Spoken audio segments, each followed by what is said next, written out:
Keep yourself in the loop of everything football on the Golden State Media Concepts Football Podcast. The latest news on and off the field, be it college football, Big Ten, SEC, Big 12, Pac-12, ACC to the NFL. We've got you covered. Listen to the Golden State Media Concepts Football Podcast.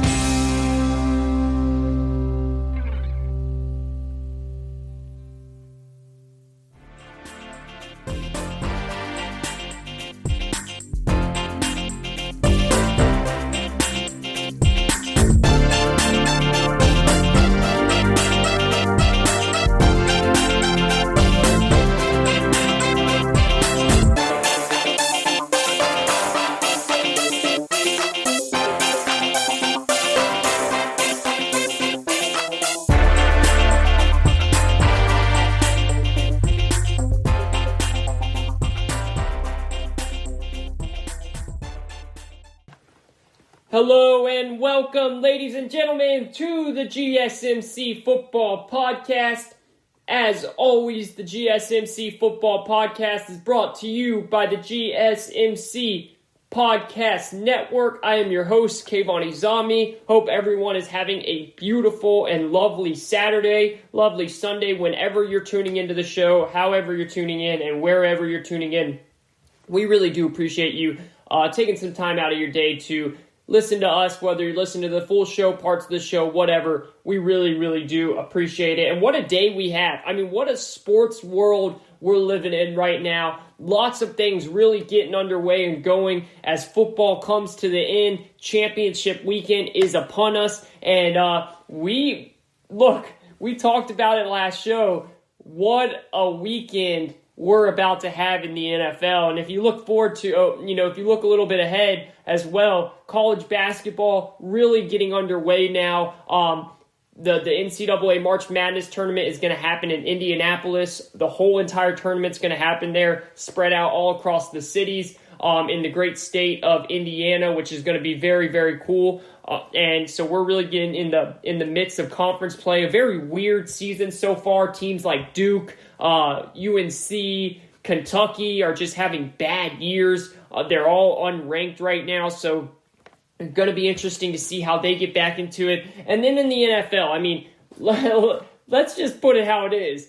TV networks are smiling ear to ear. TV executives are smiling ear to ear. The NFL, Roger Goodell, is smiling ear to ear. And why is it that you say, Kayvon, why are these big TV networks and the NFL super happy right now? Well, it's pretty simple.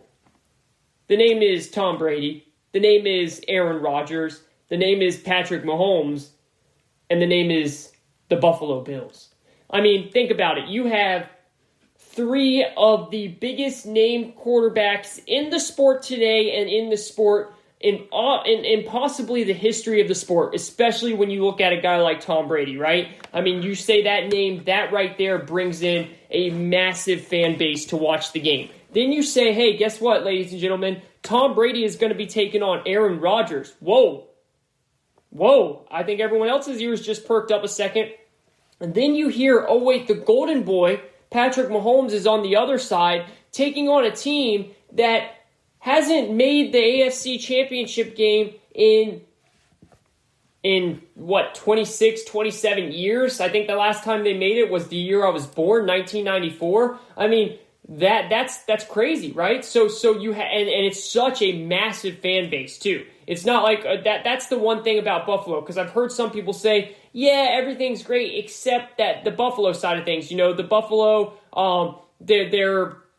they're a fun team to watch. They're a young team to watch. They're a very good team, but it's Buffalo. But you got to think about it. Buffalo has a massive fan base. They have a very loyal and strong fan base. So I really think, however you look at it, the NFL, the TV networks, and just us as fans should be really, really excited what we're getting this weekend in Championship Sunday. We really are getting a once in a generation type weekend when you have a guy like Patrick Mahomes going for his second Super Bowl in a row, a guy that is already deemed a Hall of Famer, already deemed coming at the GOAT, Tom Brady. Then on the other side, you know that you have the best quarterback in the history of the NFL in almost everybody's mind at this point in Tom Brady against a quarterback who is known as arguably having the most talent ever in the NFL in Aaron Rodgers, and the rivalry between them two that we've always talked about, and the fact that they played earlier in the year and Tom Brady and the Bucs beat the crap out of Aaron Rodgers, and he had his worst game that we've seen in a long, long time. 2 interceptions, 0 touchdowns thrown. That we're talking about those type of storylines where the NFL is either going to get Aaron Rodgers in the Super Bowl or Tom Brady. And then they're going to get a guy like Patrick Mahomes or a massive up-and-coming, huge fan base of a team in the Buffalo Bills with Josh Allen. It's a win-win no matter what. Now, obviously, I think that the NFL will be happy with whatever Super Bowl matchup we get. But I think that if they had to pick and choose, their number one would be the Bucs versus the Chiefs. To get the old man, the GOAT, versus the guy coming for his title, the young stud coming for his title, Patrick Mahomes. Those two already, compared against each other. The Patrick Mahomes versus who? Tom Brady, the guy who has 6 rings. The guy after Patrick Mahomes won 1 said, I want many more, right? Or you've got Aaron Rodgers against Patrick Mahomes. And think about this. In Patrick Mahomes' young career, who have we compared him to the most?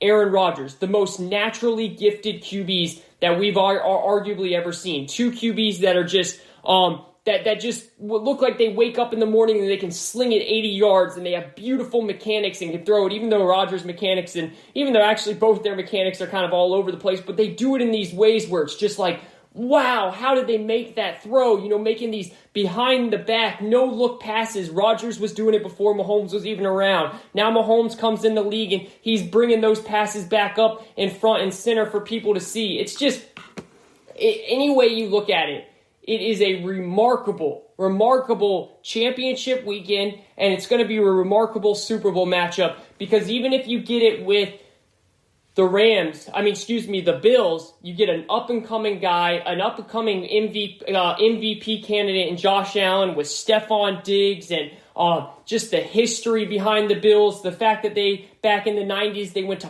4 straight Super Bowls and they didn't win one of them. Can they finally get over the hump this time? A guy in Josh Allen who was written off because his completion percentage was down in college. He came from a small college of Wyoming, and now look where he's at.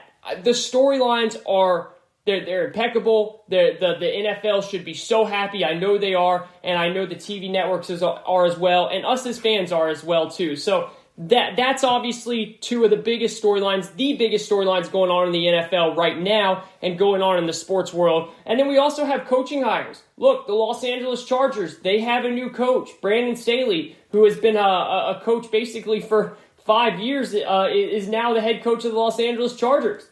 Staying at the same stadium. He was the defensive coordinator of the Los Angeles Rams, and he's just changing halls, going to be the head coach of the Chargers.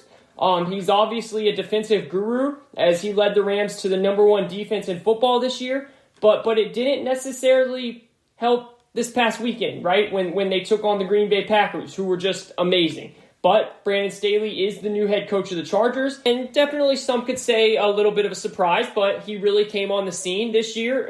He interviewed for a couple of jobs, and the Chargers landed on that. A lot of us really thought that Brian Daboll, the offensive coordinator of the Buffalo Bills, would be the one that would really, step out in front and take that job or get that job because of what he did with that Josh Allen, young quarterback. And then now who's the Charger? Who's the young CEO of the Chargers? Justin Herbert. That obviously didn't work out. Those two didn't link up for some reason, and they're rolling with a defensive coach. Anthony Lynn was an offensive-minded coach. So maybe they want to switch it up a little bit. Maybe they feel like their specialty is on the offensive side of the ball. So let's ride that out and let's bring someone in to bring up those defensive pieces that they have. Look, the Chargers have a lot of really good talent, so they should be fine. It's just all going to be about Herbert. From here on out, though, it's all going to be about Herbert. So now we bring it to there's one opening left. The other hirings that have happened since the last time we've talked. we've got the Philadelphia Eagles bringing in Nick Sirianni. Nick Sirianni, for those that don't know, is the offensive coordinator of the Indianapolis Colts. Obviously, there's a little correlation here, you could say, right? If you hear that from what I just said, what's the first thing that comes to your mind? Frank Reich. Frank Reich, who is the head coach of the Indianapolis Colts, was the offensive coordinator back when Carson Wentz had his MVP season. When he was going to win the MVP before he got hurt, and then when the Eagles went on to win the Super Bowl. So Carson Wentz played some of his best football of his career under Frank Reich. So clearly, this hire tells us that the Eagles are going all in on Wentz. They've already paid him the big bucks, and they're not going to let go of him. They're not going to just give up on him, which is the smart way to go. They are doing the right hires. I've been very critical of this Eagles organization as of late. I really have been. I think that they've completely botched every situation possible, whether that's from drafting players, how they manage Doug Peterson, how Doug Peterson managed the PR and how he managed his players, what Howie Roseman did with drafting Jalen Hurts after Carson Wentz finally got over the fact that he didn't have to look over his back at Nick Foles every day. Then you go and bring in a Heisman candidate. I already went through this so many times, and those of you that have been following me and listening to my show for a while, I appreciate that. You know my takes on how the Eagles are. Now, Jeffrey Lurie, the owner of the Philadelphia Eagles, he did the right thing here. He hired someone. Now, look, Nick Sirianni, we don't know much about him.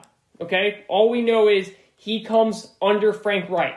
Carson Wentz had his best success under Frank Reich. They're trying to bring that spark back up. They're trying to bring that Carson Wentz spark because they believe if Carson Wentz can get going, then they have a very clear path to their future. They know their future. If Carson Wentz cannot get going, then they have a lot of moves that they have to make. And their future kind of becomes a mess, right? So they did the right hire here. We'll see if it works out. A lot of other things happening. The Detroit Lions hired Dan Campbell, who was the assistant head coach for the New Orleans Saints. We saw that happen since the last time we've talked. And Robert Saleh went to the New York Jets. We've already talked about that. Arthur Smith to the Atlanta Falcons. Urban Meyer to the Jacksonville Jaguars, which leaves us with one coaching hire left, and that is the Houston Texans. All eyes will be on the Texans with what they do moving forward, because not just their head coaching position is open, but the way they fill this head coaching position might tell us what's going to happen in the future with their superstar quarterback. We're going to get all into that in just a minute. Okay, we're going to talk about Eric Bieniemy. We're going to talk about this head coaching hire for the Texans. And we're going to go from there. Now, I want to do something, though. I want to do something here, and it's going to be well worth it. All right, I want you guys to stick around because I think it's going to be very entertaining. I had a fun time putting this together earlier today, and I think you guys are going to enjoy it. So the other day on Friday here, I'm recording this on Saturday. On Friday, we had the New York Jets introduced Robert Saleh, so we heard him talk to the media for the first time. We had the Detroit Lions introduce Dan Campbell, so we heard him talk to the media for the first time. And we had the Los Angeles Chargers introduce Brandon Staley, so we heard him talk for the first time in the media. I am going to break down these hires, and I'm going to break down their sound bites for you, okay? I'm going to play them all together as I do something here, and I want you guys to listen as we try and decipher, are these good hires or are these bad hires? It's hard to tell. I'm not going to say something that is going to be able to tell you Lions fans and you Jets fans and you Chargers fans that, you're going to be happy or you're going to be sad because we can't predict that. That's the whole mystery of hiring coaches in the league, right? It's all up in the air, especially with the way the league changes, the way the league has been changing. But we're going to have fun with this. We're going to break down their sound bites. We're going to break down where we see these hires are. So stick with us. That's going to happen at the top of segment number 2. You're going to want to hear that. Now, before we get into that, I do want to go back to what we were talking about with championship weekend, right? The 4 big quarterbacks, the Brady, Rodgers, Mahomes, Josh Allen. How we were just talking about TV contracts, TV networks, NFL, fans smiling ear to ear because of the setup, the lineup that we have this weekend for championship weekend. And I wanted to look at this and break this down real quick because just wanted to run down what we are looking at here, and more importantly, more directly, what transpired over last weekend that ends up entering this weekend, right? So one of the things that makes the NFL so great is the unpredictable factor, right? The factor that you really never know what you're going to get come Super Bowl weekend. Yeah, a lot of the times you will see a team like Mahomes, the best team, the best quarterback, persevere and get to the Super Bowl. But then you also have, seasons where the 49ers come out of nowhere and have is the best team in the NFC, right? You have other seasons where Case Keenum and the Vikings get to the championship game. Nick Foles and the Eagles get to the championship game. So I want to run down what we're about to get this weekend. If you go back to 2017, you had Tom Brady, Blake Bortles, Case Keenum, and Nick Foles as the 4 quarterbacks for conference championship, right? Think about that. It's conference championship Sunday, you had Tom Brady, Blake Bortles, Case Keenum, Nick Foles. It's arguably one of the worst ever. Now, no hate, but just talking about glamour, star power, entertainment. And then the next year, bounce back pretty nicely. You get Drew Brees, you got Brady, you got Mahomes, you get Jared Goff. Right? Not bad. Jared Goff a little bit all over the map, but that Rams team was the most exciting team in football that year with their high offensive power. If you remember that was the second year under Sean McVay. That was when they had Todd Gurley, all those weapons. That was a star power year. So think about it, 2 surefire first ballot Hall of Famers, another one in Mahomes, and then a really good team with Goff and that Rams. So not bad. But then 2019, you get Mahomes. So Patrick Mahomes, Ryan Tannehill, Aaron Rodgers, Jimmy Garoppolo. A little bit of a mixed bag there, right? A little bit of a mixed bag. Still a couple of legends in there for sure. But some where we said, okay, they kind of came out of nowhere. Ryan Tannehill, Jimmy Garoppolo. But this year, are you kidding me, ladies and gentlemen? This year, when we get to sit down as football fans on Sunday, getting ready to digest, it's as good as it gets. And it's funny because it's a team game, right? Football is a team game. Whoever tells you it's not, I'm sorry, it's going to sound rude, but they just don't know football. It's a huge team game. And sometimes I get exhausted by the narrative of, it's a quarterback-driven league, and you have to have a great quarterback, otherwise you're going to be. And I get really exhausted by that, but that's what a lot of people truly believe, and I understand it. But it's arguably the NFL football is arguably the most team-oriented game you have in all of sport. So I'm always like, yeah, of course you need a great quarterback. You need a good quarterback. That's very important, but. Think about it. I mean, you literally have to rely on the guy that's snapping the football.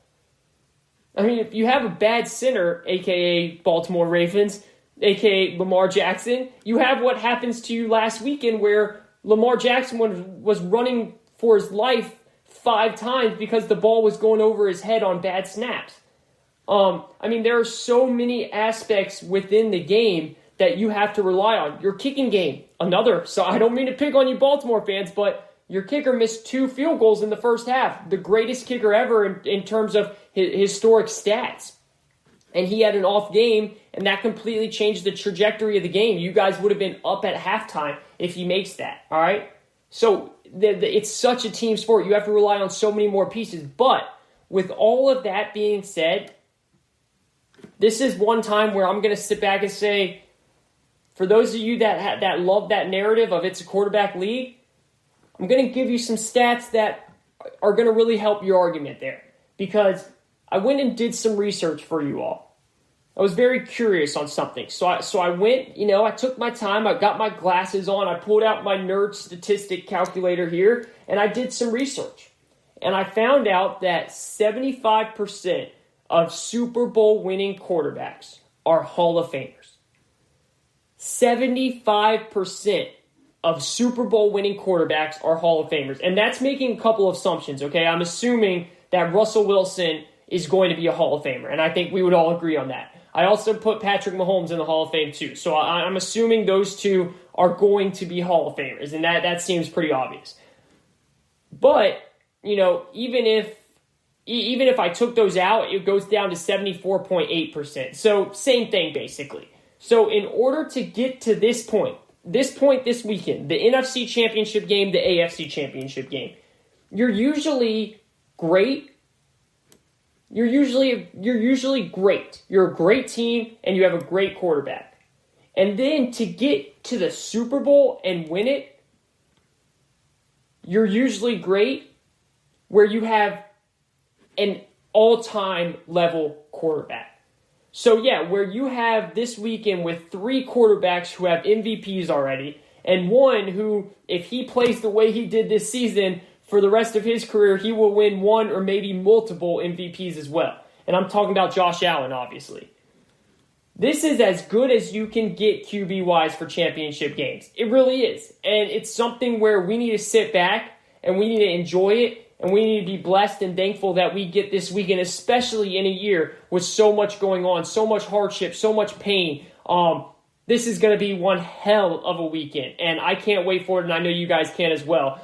This is the GSMC Football Podcast. We are going to take a quick break, and when we come back, it's time for the segment I just promised you guys about. We're going to play some sound bites. We're going to have some fun here. We're going to break down all of these new coaching hires based off their press conference. Does that sound right? Stick around. Let's see. We'll be right back after this.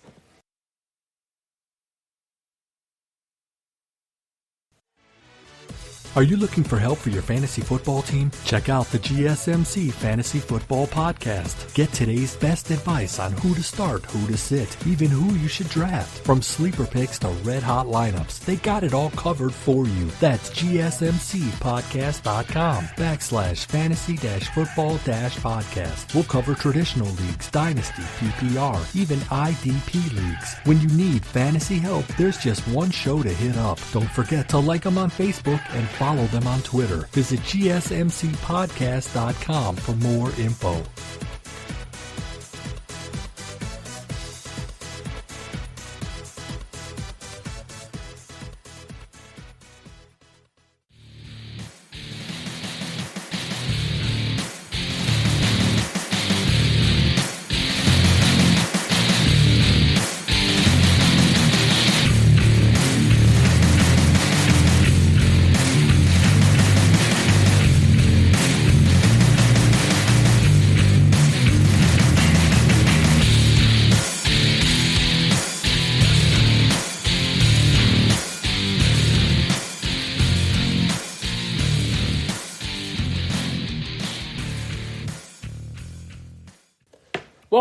Welcome back. Welcome into segment number 2 of the GSMC Football Podcast. Hope everyone's having a lovely weekend, whatever you're doing, and however you're listening right now. We really do appreciate you taking a little time of your day to listen to us. Got some great things going on Saturday night. Got some big basketball games.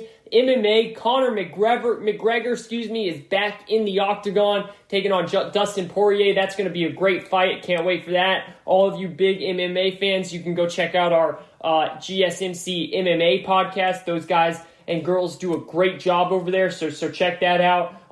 But like I said, a lot of great stuff going on in the sports, and especially in the NFL right now with the coaching hires, which we're going to take a peek at and open up the curtain a little bit more here. And then, of course, championship weekend with the great quarterbacks that we have. And, I just real quickly, before we get into the sound bites here, we were just ending that first segment talking about the history of championship weekend, right? The quarterbacks that we usually have seen, and I kind of went through some names, and I really just chronicled the last 5 years.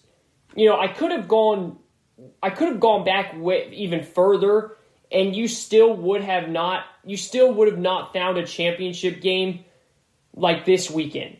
You really wouldn't have. It's historic, it's iconic, and I know Josh Allen is the only one who hasn't won a ring yet, but he is also just now jumping onto the scene. He's young. And if all things keep pointing to the way they have been with Allen, which since he's entered the league has just been a straight up arrow trajectory, which has been fantastic for the young kid, he is going to be a top tier quarterback in this league for the next 10 plus years by the way he's playing. Allen is the kind of player for the next however many years. He is going to enter seasons as not necessarily a front runner for the MVP. He might actually be the leader of the MVP trophy or the defending champion, the defending MVP champion. He's on that short list, in my opinion, until proven otherwise for me. And what I've seen with his, it's not just his, it's his wheels, it's his arm. He reminds me a lot of Big Ben, but more athletic, and takes care of his body way better than Big Ben did. He's going to take care of his body. He's going to be in better shape than Big Ben was. So this quartet is not going to be diluted at all by Josh Allen. That's one thing I've heard people say. This is a historic weekend, but, say if Josh Allen starts to fall off the rail a couple years, it kind of dilutes the whole shiny entertainment aspect of the quarterbacks this weekend. I don't see that happening. I don't see him falling off the rail. I see him keep getting better and better like he has been. So it's not going to be one of those, hey, remember that one year that Josh Allen had for the Buffalo Bills and that's it? No. It's going to be, this is the start of many great years for Josh Allen and in all probably, in totality team-wise for the Buffalo Bills. So this is special stuff. This is really special stuff. And the question becomes, what does it illuminate, And I know that it's unanswerable. It's unanswerable, but it's fun. It's fun trying to decipher, trying to determine, and that's the great debate, ladies and gentlemen. That's the great debate of, so Tom Brady was a little bit more important than Bill Belichick? Is that what you're telling me? That's what we're gonna get into here now. That's what is gonna be the conversation, and I'm just saying, it's something to think about it. It's fun. It's sports talk radio. It's what we do. It's what everyone does, and we're going to talk about it. We're going to talk about it at some point here because right now, Tom Brady, even if he wins this game or not, he has won more playoff games for the Tampa Bay Buccaneers in this one playoff run, in this one playoff year than the Bucs have in the last, 10 plus years? So right now, Tom Brady is not just winning, he's destroying the debate of who was more important to that longtime Patriot dynasty. Now, Bill still has time. He has something to say about that. And as I said a couple of weeks ago, this debate is still an unwritten book. You can't sign it, document it, and seal it and put it out for buyers yet because Bill Belichick is still going to have many more years to coach after Tom Brady retires. So Bill Belichick's still going to be able to plant his seeds and try and debunk that argument that's going on right now. But he's got a lot of work to do because Brady has made a serious leap with what he's done this year for this Tampa Bay Bucs team. So before we do all that, though, I want to get into what we promised here. And we will really break down the games, of course. We're gonna give you our predictions. We're going to break down the games left and right. We're going to tell you why we think who's going to win, and we're going to tell you what the Super Bowl matchup we see having and happening, and we're going to tell you who we think is going to win the Super Bowl. And remember, ladies and gentlemen, right before week one started, we did our Super Bowl predictions. We did our preseason Super Bowl predictions, and I had the Tampa Bay Buccaneers taking on the Kansas City Chiefs. And I said at the time, I know it's chalk. I know a lot of people are saying, come on, you could have gotten a little bit better with it, gone out of your way a little bit. But I said, that's who I feel like is going to win. That's who I feel like is going to be there at the end. So my prediction is still alive. The only problem is one of those teams that I picked, I do not think is going to win this weekend. So stay tuned to let me tell you who that team is. There's one team that I'm confident in. One team I think is going to be there, but for both of them to make it, I'm worried about that. I don't know if that happens. So we'll get into that in just a little bit as well. But let's get into this first. Now, as you guys all know, as we just mentioned to start the show, there's one head coaching hire left, right? All the rest are done, hired, signed, ready to go. That lone one being the Houston Texans. I wanted to go through some of the new head coaches that were introduced to their teams and to the media on Friday. Now, those three coaches are Robert Saleh of the New York Jets, Brandon Staley of the Los Angeles Chargers, and one by the name Dan Campbell of the Detroit Lions. Okay? So I wanted to give you a taste of what each sounded like, and I'm going to start off here with the Jets and Saleh. You know, Saleh is known as being a rah-rah type guy, you know, the guy in the room that's pumping everyone up, getting everyone ready to go. He's known for being a player's coach on the defensive side of the ball. You know, 3 years as the defensive coordinator in San Francisco under Kyle Shanahan. He gets a lot of face time when the 49ers are on TV. Who knows if he's going to be a good head coach or not? That's something we obviously can't predict, but he's certainly jacked, and he certainly has done well as far as schematics as a defensive coordinator. So today, here is Saleh being introduced as the Jets' new head coach. To one another, coaches to players, players to coaches, organization to everybody. And there's an investment that's going to be reciprocated. But understanding that the all-gas, no-break mentality that we're going to have with how we wake up in the morning, how we rehab, how we prepare for meetings, how we take the practice field, how we're deliberate in everything we do will lead to the results that you'll see on Sunday. Okay, so that is Robert Saleh with the Jets, and certainly very polished, right? Very positive. You know, he could tell he was a little worried there for sure. The Jets have definitely had success. As much as Jets fans like to complain and moan about the fact that it's a losing franchise, they have won in the past. I mean, as of late, they haven't been a great team. They have been a mess. They made some really bad decisions, but they did go back-to-back AFC championship games not too long ago. So they have won a bit. And so, you know, they were looking for a change. They were looking for a change of pace from the course that they were on. You know, Adam Gase, who was a complete dud of an offensive coordinator, an offensive mind that did absolutely nothing. So they bring in a polished and energetic young defensive coordinator. And so that's Robert Saleh. He is the new New York Jets head coach. Now, Dan Campbell, he was announced as the Detroit Lions head coach today. And here is how he started his press conference off. This place has been kicked, it's been battered, it's been bruised, and I can sit up here and give you coach speak all day long. I can give you, hey, we're going to win this many games. I can't, but none of that matters, and you guys don't want to hear it anyway. You've had enough of that shit, so. Okay. So a little bit different there, right? There it is. All right. Thank you, Mr. Campbell. Appreciate that. And so the Detroit Lions head coach, Dan Campbell, is dropping S-bombs all over the presser today. A little different, right? A little different. Saleh is nice and polished, a nice suit. And Dan Campbell goes in there and he's dropping S-bombs. Now, Saleh continues. He goes on more. New York Jets head coach. Here he is. It will take time, but everything we do is going to be designed to win championships in the future. And so when we talk about all gas, no break, and that mentality, waking up in the morning, putting your foot to the pedal, and having that mindset, again, go to bed better than when you woke up. Right? You know, definitely some cliches, coach talk there for sure, but he's got a plan.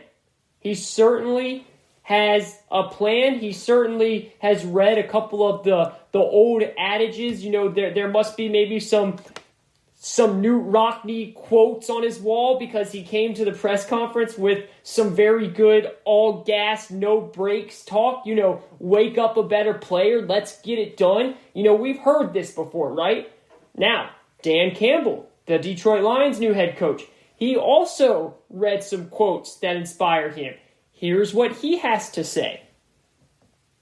This team's going to be built on, we're going to kick you in the teeth, all right? And when you punch us back, we're going to smile at you. And when you knock us down, we're going to get up. And on the way up, we're going to bite a kneecap off, all right? And we're going to stand up. And then it's going to take 2 more shots to knock us down, all right? And on the way up, we're going to take your other kneecap, and we're going to get up. And then it's going to take 3 shots to get us down. And when we do, we're going to take another hunk out of you. Before long, we're going to be the last one standing, all right? That's going to be the mentality. Okay, well, that took a turn. That took a turn, of course. Robert Saleh, the New York Jets coach, you just heard here on the GSMC football podcast, he talked all about all gas, no breaks, waking up a better football player than you went to sleep the night before, being a better person. And Dan Campbell, who took over the Detroit Lions, 6 decades of losing, is talking about kicking teeth in and eating kneecaps. Right? Brandon Staley now, let's keep it coming, is the new Chargers head coach. Here's what he had to say about being the Chargers' new head coach. Listen in. The foundation for our team will start with relationships. That will be number 1. And the second thing will be competition. Players, coaches, staff, fans, together, we can create something truly special. All right. That was Brandon Staley, new head coach of the Los Angeles Chargers, who you just heard talking.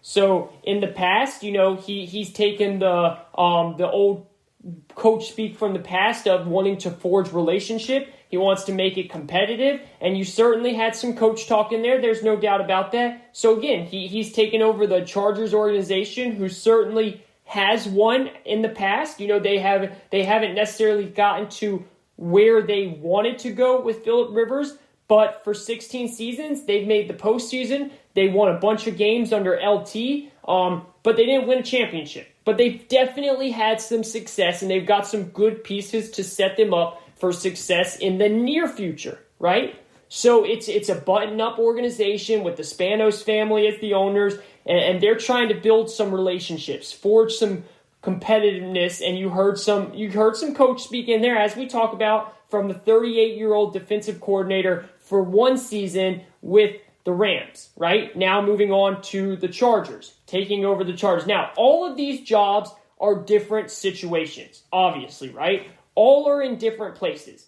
Where do they want to be? They're all going in different trajectories. And that is why they are bringing in new head coaches, because they don't like where they are right now.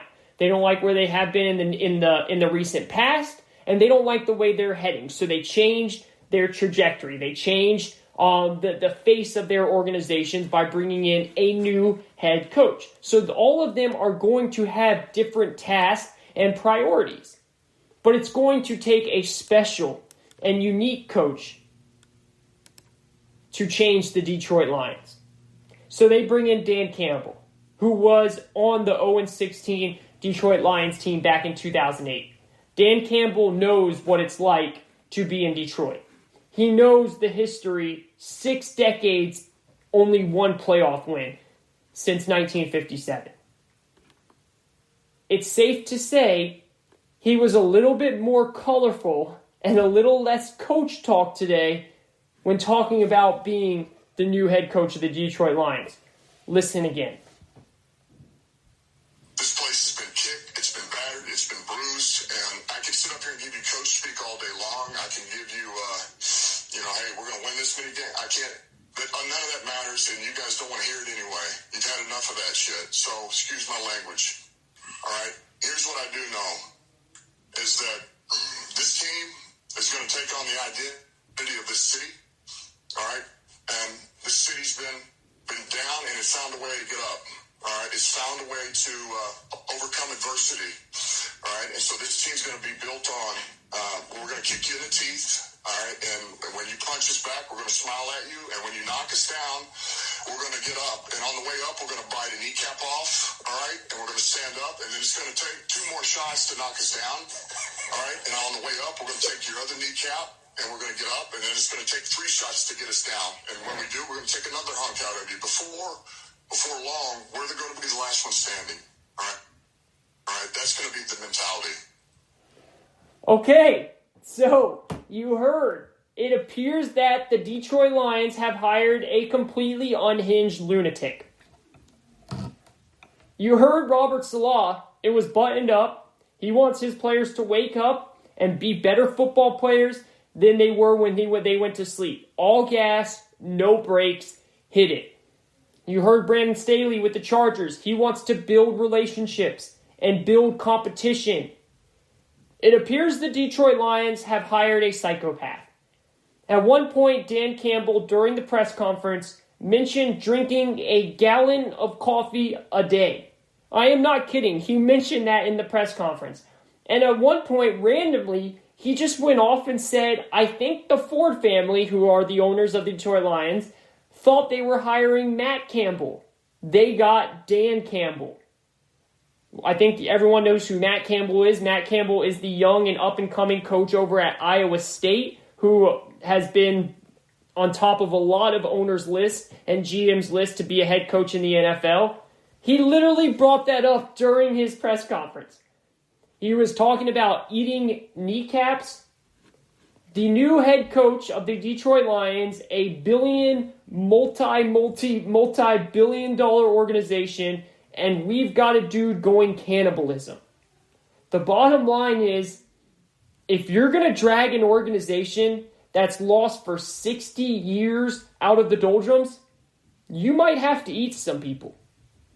All right? If you're going to end a 57-year and only one playoff win, you're going to have to send some people to the dentist. And if you're going to do all of this and actually make it happen, you're going to have to guzzle coffee like your heart's about to explode. So you can have Robert Saleh with his inspirational quotes. You can have Brandon Staley with his building relationships. Or you can have the head coach who's eating kneecaps, busted in teeth, and guzzling a gallon of coffee a day. Which one do you want? Remember, choose wisely. Choose wisely. Because you don't want Dan Campbell showing up at your door. In all seriousness, though, we don't know what any of these coaches will be or how they will turn out. That's the bottom line here, ladies and gentlemen. I showed you all those sound bites because at the end of the day, it is funny. It's one of the most idiotic, weird press conferences I have ever heard in my life. Sports, out of sports, whatever. It is a odd press conference. But the bottom line is he could be a great coach. The bottom line is we don't know what any of these people are going to be. And I said this last week when we were talking about the Jacksonville Jaguars hiring Urban Meyer.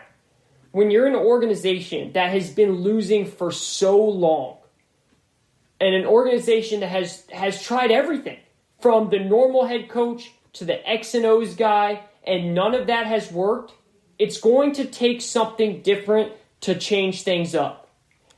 And boy, did the Detroit Lions get that someone different. I can't tell you, Lions fans, if Campbell is going to work out or not. He might completely suck. But you know what he is going to do? He's going to ride for that city. He is going to change that culture. And we'll see what happens from there. We do know one thing. He's not the X and O's guys. He's not going to be the big fancy Sean McVay play caller. Nah. What he is going to do is he's going to make his players play hard. He's going to be in the news for a lot of negative sound bites that probably are looked down upon, whether he's cussing or saying odd things. But at the end of the day, if he brings this losing franchise to winning, that's all that matters. And as weird as it is, as lunatic as it sounds, and as crazy as he sounds, we can't judge him based off that one press conference. That's my final point. Robert Saleh, polished, looked great. Everyone loves him. Brandon Staley, the shy guy, the guy that nobody really knows, only 1 year as the defensive coordinator. And then Dan Campbell, the crazy lunatic that's ready to eat kneecaps and bite people and drink a gallon of coffee. who knows which way these coaches are going to go. All of them have their shots. All of them have their time. And now we have to sit back and see which one proves it. And hopefully they all do. I wish best for all of them. This is the GSMC Football Podcast. I am your host, Kayvon. We are going to take a quick break. When we come right back around the corner, we're going to dive into one more talk about head coaching, because there is a guy out there who still doesn't have a head coaching job, and he should. And it's starting to make no sense why he doesn't. We're going to get into that. I think you all know where we're going there. And then it's time to start talking some games. Who's winning? Who's going to the Super Bowl? It is championship weekend, ladies and gentlemen. Don't go anywhere. We'll be right back after this.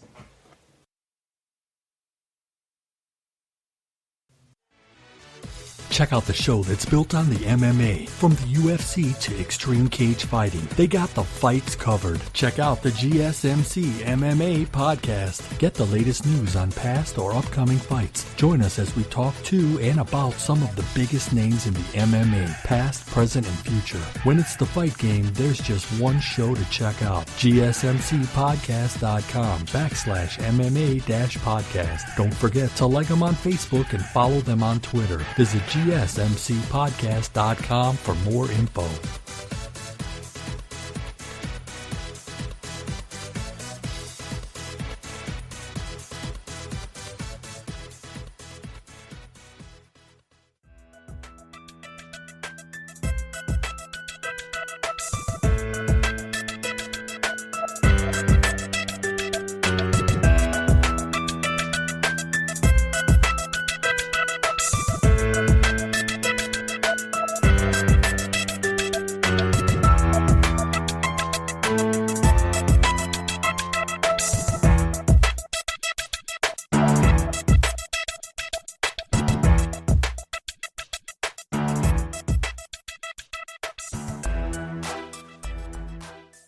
All right, welcome back, ladies and gentlemen. Thank you so much for tuning in to the GSMC Football Podcast. As always, we are brought to you by the GSMC Podcast Network. I'm your host, Kayvon. Really excited to have you all on board here as we have a great NFL, NFC, AFC Championship Sunday awaiting us tomorrow. And it's going to be a fun one. Look, the next time we talk after this, we're going to know who's in the Super Bowl. And we're going to know the matchup, and we're going to be dissecting it left and right like we always do here. And it's going to be fun. Whichever way you look at it, I really think that we should be excited about any possible matchup.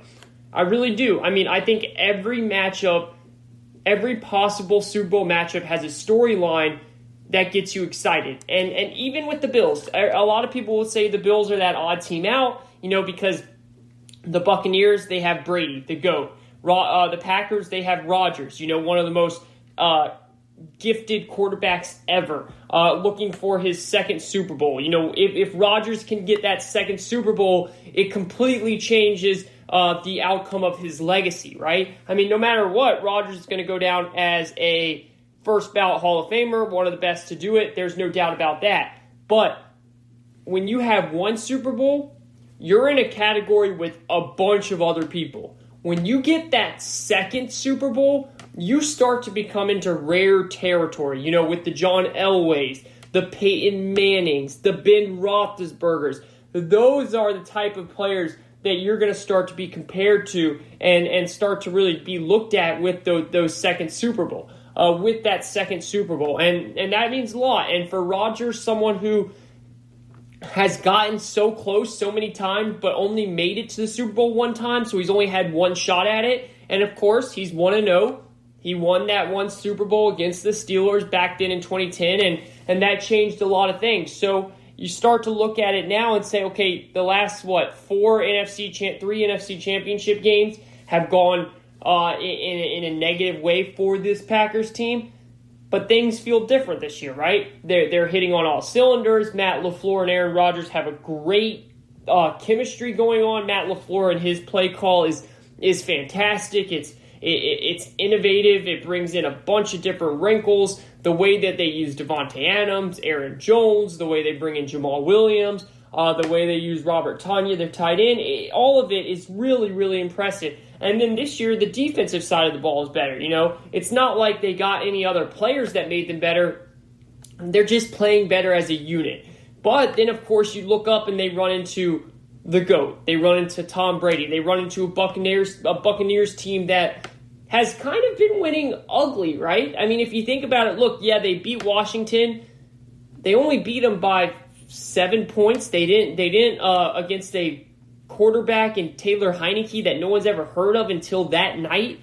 It was kind of like a slow burning game that they just squeaked by. And then you go to the Saints game and it felt like the Saints were in control all night, and then the defense picked off a couple turnovers. They made Jared Cook fumble, and Brady was able to capitalize. And I picked the Buccaneers to win that game. I felt that they were going to win that game. But the reason I did was because I thought Drew Brees was going to make mistakes. I just don't think Drew Brees has it anymore. And I ended up being correct on that, right? So when you look at it from the Buccaneers side of things, their defense, while it has been playing very well as of late in these two playoff games, it's going up against Taylor Heineke, with no disrespect, a young quarterback that we really have just started heard of, and then Drew Brees, who is a first ballot Hall of Famer, but let's be fair here, his prime, his day is completely done. It's past. He probably should have retired last year. He doesn't have the same type of arm. He's not as accurate. He can't throw the ball down the field. They didn't have a lot of weapons going for them, and we all knew that once the Saints got down, it was going to be very hard for them to come back. So now, so they got through those two opponents, but now they have a whole different task. Now they're facing off against a high-flying offense, a quarterback in Aaron Rodgers who has by far had the best season out of all quarterbacks in the NFL. He's going to win the MVP. He's on a whole. He's motivated because of what happened to him in the offseason and what that organization did with drafting Jordan Love. It's just a different storyline. Now, can Brady have one of those Brady-esque games and win this? Of course they can. Of course he can. Of course the Bucs can. But it's going to be tough. It's going to be tough.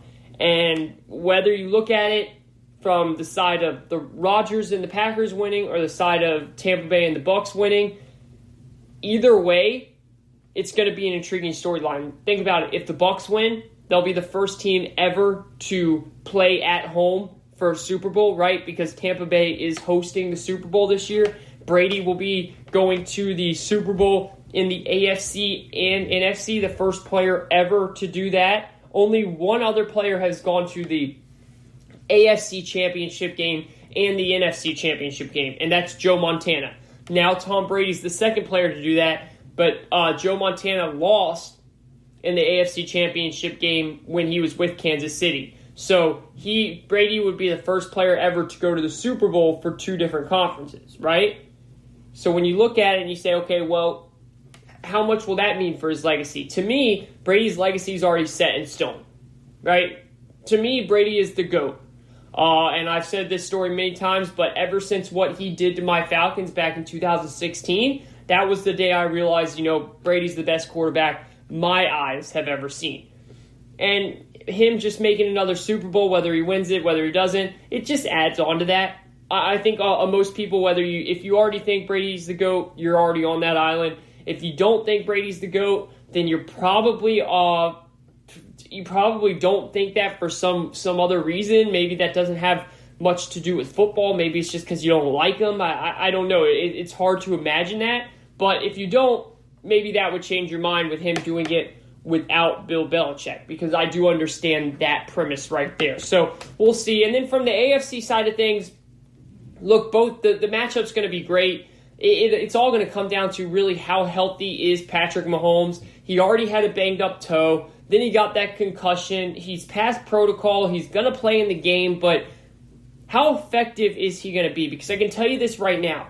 If Patrick Mahomes is not healthy, the Kansas City Chiefs are not winning this football game, and I don't even think it's entirely close.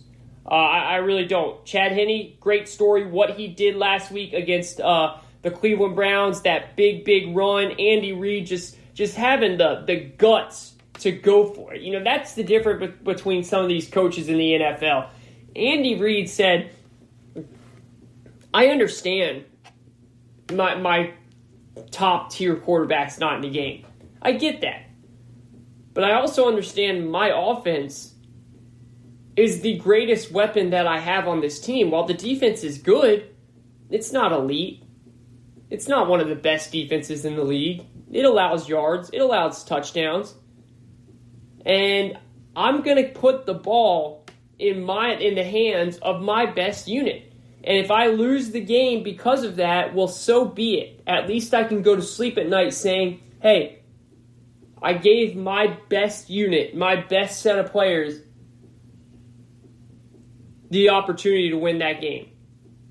And you got to respect that play call by Kansas City and Andy Reid. And it was a beautiful play call, 4th and 1, right at midfield. Tyreek Hill ran that little out route, and it was a beautiful route. It was a great throw by Hiddie. Great play call all around. Won the game. It's going to be against no disrespect to the Browns. The Browns had a great season. They really took a massive jump from what they were last year. Kevin Stefanski, again, is my head coach of the year. But the Bills are a different story. The Bills will destroy this game if Patrick Mahomes isn't able to play and isn't able to play well. So those are going to be the big storylines that we're looking for here. You know, obviously the Brady versus Rodgers, that's going to be the biggest talk. How many times will they mention those two in the broadcast? Hundreds of times. And then, of course, in the second game, all eyes will be on Mahomes. All eyes will be on Mahomes to see how healthy is he. Is he the normal Patrick Mahomes that we all see, right? That we all know, we've all loved, we all watched for the last couple of years. Is he really the Patrick Mahomes? Because I think we all believe if he is, it might be a close game, and the Bills could possibly still win, but I think we all think that at the end of it, the Chiefs will find a way to come through. Then the second storyline for that game will be, how does Josh Allen settle in? Josh Allen, a very young quarterback, first time ever in the AFC Championship game, the heavy weight on his shoulders that these Bills fans, and rightfully so, are expecting because they've got here now and they expect to keep on winning. It's not like, okay, we got here, we're good, let's see what happens next year. No, they expect to keep on winning because they have a great team to do so. So how does Josh Allen take in that pressure? Does he start the game slow? If Josh Allen in that offense starts the game slow and Mahomes is ready to go and Mahomes isn't 50% or 75%, he's 100% ready to roll, and the Chiefs are able to get a big lead, that's probably game over, right? It's gonna take some nerves, there's no doubt about that, but Josh Allen has to settle in quick. He's got to find his guys, find his best targets, Stephon Diggs, all that stuff, and let it rip. Let it rip like they've done all year. See, the Buffalo Bills have not been able to run the ball all postseason. They just haven't. They've been outgained in the rushing attack by both of their opponents, the Colts and the Ravens. But what they have been able to do is they played good defense when it matters, and Josh Allen has found his way of throwing the ball. Can they do that against this Chiefs team? Tyrann Mathieu, arguably one of the best players on the defensive side of the ball in all of the NFL. He has been such a huge signing for Kansas City. He's going to be ready to go. He's going to be alert. He's going to be watching. So these are all things that we're going to be looking for come the game Sunday afternoon, 3:05 p.m. on Fox for the Buccaneers-Packers, and 6:40 p.m. Eastern Time on CBS for the Buffalo Bills and Kansas City Chiefs. Okay, I want to take a turn here. We'll get back into the games for the fourth quarter to talk more about those then, but I want to go back to our coaching hires, what we were talking about with coaches, right? So we went through the list. We have Urban Meyer to the Jaguars. We have Arthur Smith to the Atlanta Falcons. We've got Robert Saleh to the Jets. And we have Dan Campbell to the Detroit Lions. And we've got Brandon Staley to the Los Angeles Chargers. We've got Nick Sirianni to the Philadelphia Eagles. That leaves us with one coaching hire left, right? The Houston Texans. And it looks like, in reports by Adam Schefter, the Texans have really zeroed in their interest on Eric Bieniemy and Leslie Frazier. Leslie Frazier is the defensive coordinator of Buffalo. Eric Bieniemy is the offensive coordinator of Kansas City. So interestingly enough, those two will be going head-to-head on Sunday, right? And what's crazy about it is the team that actually loses, that coach might have a better chance of getting the job.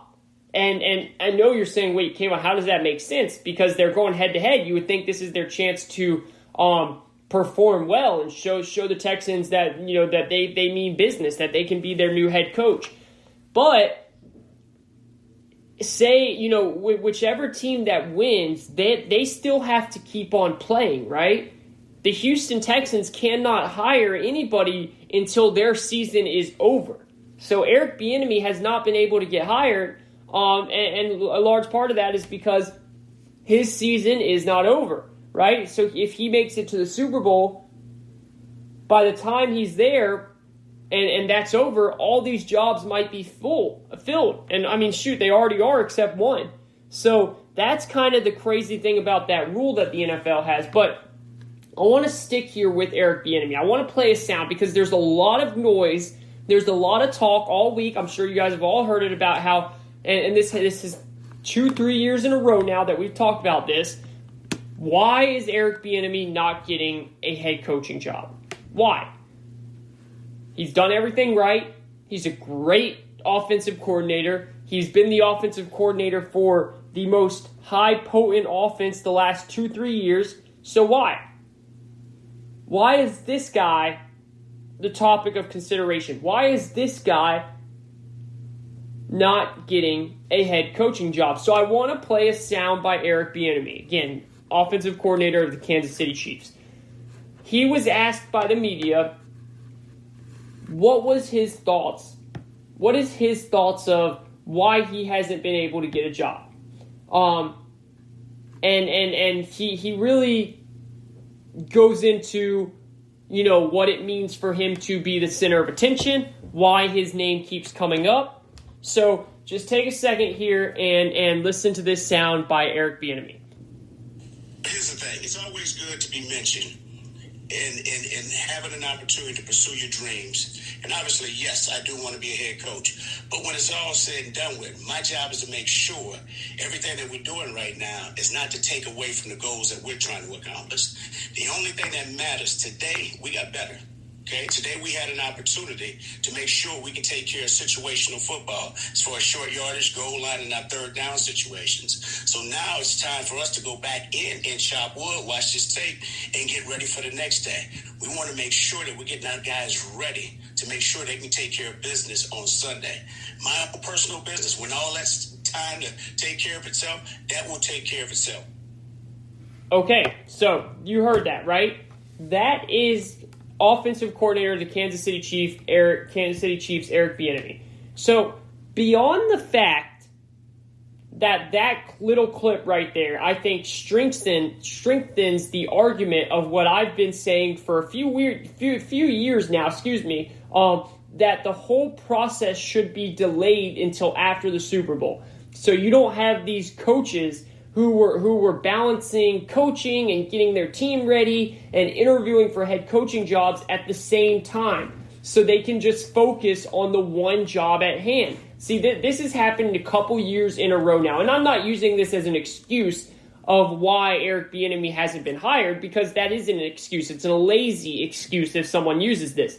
But it does put him at a bit of an unfair balance, right? Because he, for the last 3 years now, has either gone to the AFC Championship game or the Super Bowl, which means he is not able to get be accepted for an actual head coaching job all the way until the season is pretty much over, right? Because these teams are not able to hire these coaches until their seasons come to an end. Now, again, it's not an excuse because they're still able to interview him, and they're able to interview him throughout the week, before games, all that stuff. They just can't announce it. The Falcons, 6 years ago, when they hired Dan Quinn went to the Super Bowl with Seattle that year. So the Falcons were the last team to hire a head coach because they waited for Dan Quinn all the way until that Super Bowl run ended. But they found their guy. They knew Dan Quinn was the guy they wanted, and they said, screw it, we're just going to wait. Not all these teams like to do that. A lot of these teams like to jump on the process. They like to get ready, get their coach, get things squared away, and start talking about how they're going to move forward next year so that they can have a successful season, and hopefully they can be in the spot where their teams are right now. That's just what they like to do, right? And again, it's not an excuse because Eric Bieniemy deserves a job and he's good enough to be waited on, right? Like where you wait for his season to end. But for some reason, he's not getting a head coaching job. And I just don't understand it. It doesn't make sense to me. So I'm running out of time here, and I really want to get into this conversation. So what I'm going to do is I'm going to take a quick break here. We're going to come back on the other side. And we're going to dive into this conversation. It's going to be a couple minutes talk, and then we'll finish up the whole entire segment on betting, on talking about these games, my predictions on who I think is going to win, giving you the betting advice on all of that, and wrapping it up with all of that. Okay, remember, we did our early preseason predictions before the show started. Before this NFL season started right on this show. And I predicted the Tampa Bay Buccaneers would meet the Kansas City Chiefs in the Super Bowl. So my prediction is still alive. Do I still feel comfortable with that prediction? Hang around. We're going to get to that, and we're going to talk more about this Eric Bieniemy, why he is not getting a job as a head coach in the NFL. We'll be right back after this.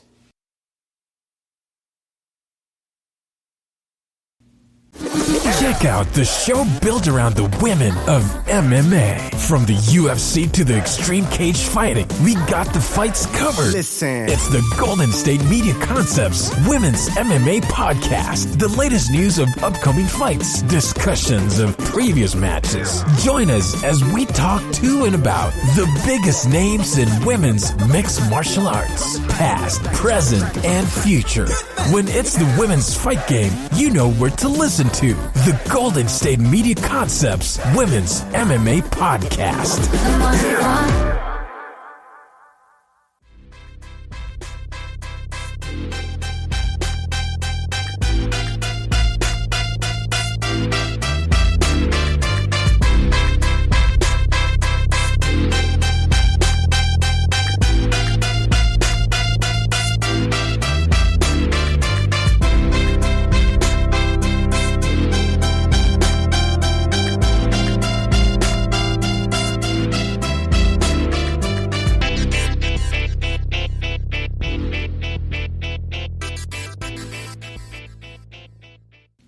Welcome back, ladies and gentlemen. This is the GSMC Football Podcast. You are entering segment number 4, quarter number 4 on this fine Saturday afternoon as we look ahead to championship weekend. Tampa Bay Buccaneers at the Green Bay Packers, Lambeau Field, cold weather, chance of snow, and then at the primetime 6 p.m. game, you've got the Buffalo Bills making their first AFC championship game appearance since 1994. Taking on the defending Super Bowl champions Kansas City Chiefs.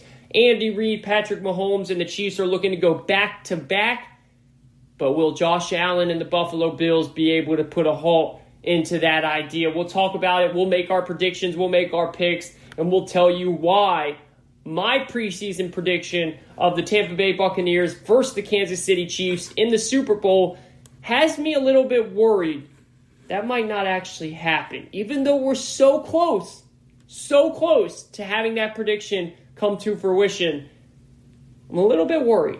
And I'll tell you which team I'm worried on in just a couple of minutes here. Now, we were just talking before we went on a break about Eric Bieniemy and his situation of why he hasn't gotten a head coaching job. And I played you guys this sound. He was asked in the media the other day after practice, Eric Bieniemy, of his thoughts of his name being brought up so often of why he's not getting a job. And everyone's talking about him. And this is what he had to say of, what he feels of why he's not getting a job and how he feels that his name is always in the news here. This is offensive coordinator Eric Bieniemy. We're going to play this sound one more time, and then we will dissect it. Here's the thing. It's always good to be mentioned. and having an opportunity to pursue your dreams. And obviously, yes, I do want to be a head coach. But when it's all said and done with, my job is to make sure everything that we're doing right now is not to take away from the goals that we're trying to accomplish. The only thing that matters today, we got better. Okay, today we had an opportunity to make sure we can take care of situational football as far as short yardage, goal line, and our third down situations. So now it's time for us to go back in and chop wood, watch this tape, and get ready for the next day. We want to make sure that we're getting our guys ready to make sure they can take care of business on Sunday. My personal business, when all that's time to take care of itself, that will take care of itself. Okay, so that's Eric Bieniemy, offensive coordinator of the Kansas City Chiefs, explaining on what his thoughts are on this entire thing going on. And look, I really do not understand it. I don't get why this guy has not gotten a head coaching job, has not gotten a chance to prove that he can be a successful head coach in the NFL. It just doesn't make sense to me. And as I was saying on the other side of the break here, it also makes me feel like the NFL should really look into changing the rules of no coaches can be hired until the season is over. Because then it throws out the lazy excuse that we're hearing of, yeah, well, we don't want to wait for him. We really want to get our offseason rolling right now. We want to pick our coach. That will throw away that lazy excuse, which just doesn't make any sense to me. But setting that aside, I really don't get it. I don't get that, there's now the whispers of, oh, he doesn't interview well. Well, I would say to those people that say that he doesn't interview well, play the press conference that I just showed you. Play that, please. Because I don't know if I'm just crazy. He sounds like he talks pretty well right there, doesn't he? I mean, the more I hear Eric Bieniemy talk, the more I'm impressed with how he's able to verbalize. I don't understand how he's able to communicate. I don't understand the nonsense of, oh, he doesn't interview well. And look, I get it. All of the teams who didn't hire Bieniemy, they are making that choice of hiring whoever else they hired because they feel that is what's best for their team at this moment. Right? That's what they're going to say. And I get that. I really do. But to me, the craziest thing about all this is Kansas City, Doug Peterson was the offensive coordinator of the team. He didn't call the plays. No, Andy Reid called the plays. He did not. But he got a job with the Philadelphia Eagles. And he ended up winning a Super Bowl. Then 2 years later, Matt Nagy, the offensive coordinator of the Chiefs, got promoted to offensive coordinator once Doug Peterson left. He didn't call the plays. Andy Reid was still calling the plays. Oh, but he got a job as the head coach of the Chicago Bears. And he had a little bit of a success. Now he's struggling a bit, but whatever. He still got the job. Now, they were neither of those two were full-time play callers. No, they were just Andy Reid's right-hand guy. They helped him with whatever he needed help with. But they got the job. I'm sorry, that's what they were in Kansas City. And now you have Eric Bieniemy, who's exactly doing the same thing as those two guys did. He's done it for 3 years now. This will be the Kansas City Chiefs' third consecutive year that the Chiefs are hosting, not just playing, but hosting an AFC championship game, which means that they were one of the best teams in all of the regular season for 3 years straight. They have home field advantage. He's doing the exact same thing that Doug Peterson and Matt Nagy did, but he's not getting a job. I don't get it. It would be one thing if you heard mixed reviews about him from former employees that he worked with, right? Or current or former players that he has coached maybe didn't give the best reference, the best regard about him. But no, everyone, including Andy Reid and Patrick Mahomes, love the guy. They rave about him constantly. It's so weary to have this argument every single year. It's idiotic. It's idiotic, and it makes no sense. Every year around this time, we are now talking, why is Eric Bieniemy not becoming a head coach?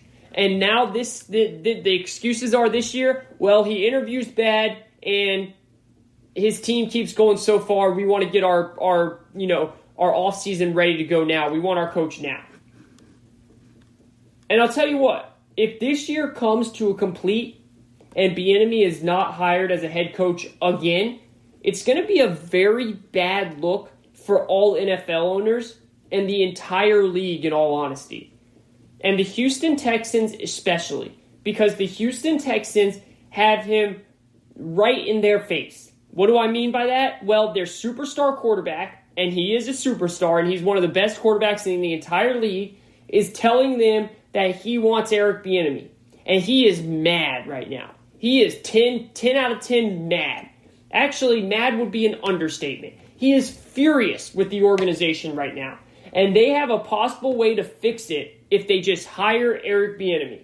And again, what really confounds me about this whole Bieniemy situation is this. The best you hear from anyone as to why he's not a head coach is this vague concern about whether he interviews well or not, which has nothing to do with coaching, by the way. You're not hiring somebody to sit in a room and talk to you for an hour and a half at a time at the country club, or sit in a room and talk golf with you. You're hiring someone to coach your football team. But they're not even trying, and I guess I respect not trying to put reasons out there more than putting out a bunch of BS, but they're not even trying to fill the void with an explanation as to why it's just kind of sitting out there. It is. It's just like, he's not getting a head coaching job. Oh, well, he interviews bad. What? I have zero explanation for it anymore. I can't help but think that at some level, and I try and keep it as basic and simple as possible. And I love to get into the whole human dynamics, because you can't divorce the human dynamics from whatever the context is, okay? Let's understand that first. You can't take the human dynamics out of this. And I'm going to keep it simple here, and this might ruffle some feathers. I just feel like the owners don't like being told what to do. And they feel like they're being told to hire Eric Bieniemy. And there's a delicate balance there. And if you're creating the impression that you're telling these guys what to do, these owners what to do, they tend to react in a negative way. Because no one tells the owners of an NFL team what to do. And if that's the case, and the Houston Texans don't end up hiring Bieniemy, and they end up losing their star QB because of it, then Houston Texans season ticket holders should be furious. And they should pull their money out. And they should let the owners know that by pulling their money out, because you cannot lose a guy like Deshaun Watson. And when there is a clear and obvious way to get this guy back on your good side, especially when the possible candidate is a great candidate. It's not like Deshaun Watson is asking them to hire some person with zero experience or some bum out there or some guy who gets a bad rep from everyone around the league. No, Bieniemy is the opposite. And your superstar quarterback is telling you, hey, if you hire this guy, I'm going to be happy. I'm not going to be mad at this organization anymore. I'm going to be happy. And this guy just happens to be the offensive coordinator on the most successful offensive football team for the last 3 or 4 years. He just so happens to be working under one of the greatest coaches in the history of in the NFL, and Andy Reid, for the last 6-7 years. But you don't want to give this guy a shot? Doesn't make sense to me. And I'm not trying to put this all on Houston, because let's face it. There were 7 other teams out there that could have hired head coaches, including my Atlanta Falcons.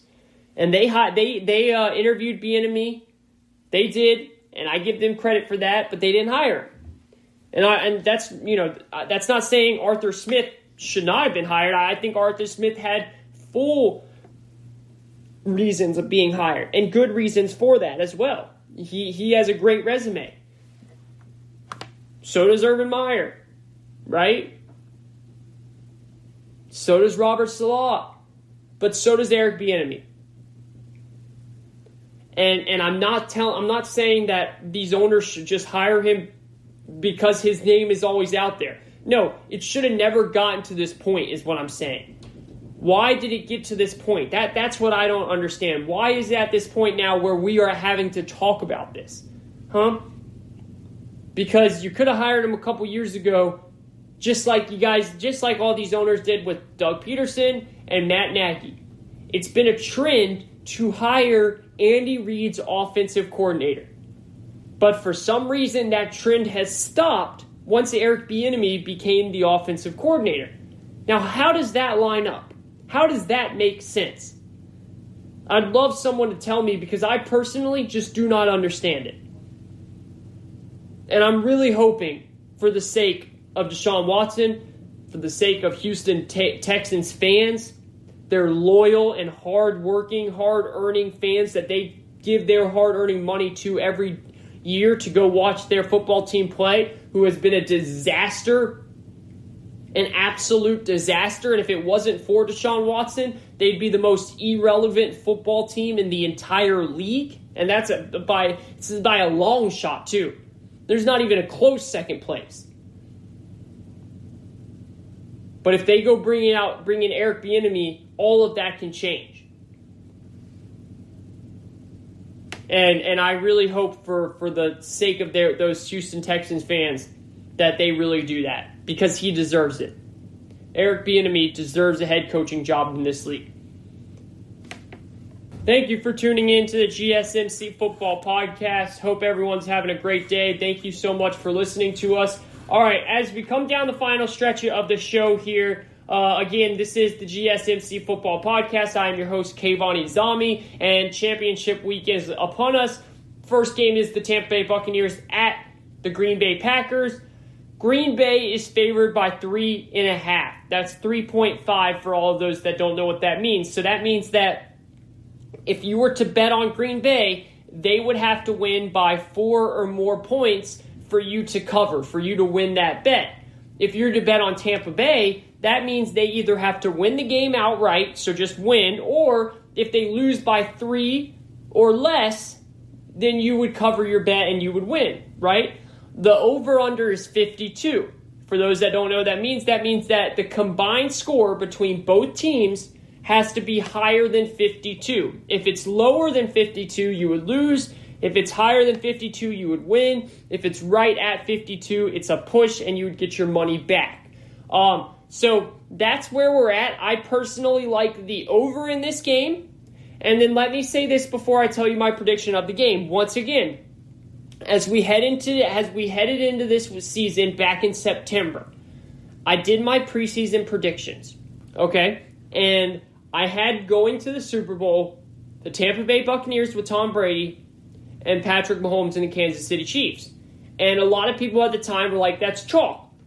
You're picking chalk, right? You're picking Tom Brady pretty much versus the Chiefs, who are the defending Super Bowl champions. And I said, yes, that is chalk, but it's chalk for the Chiefs side, not the Buccaneers side.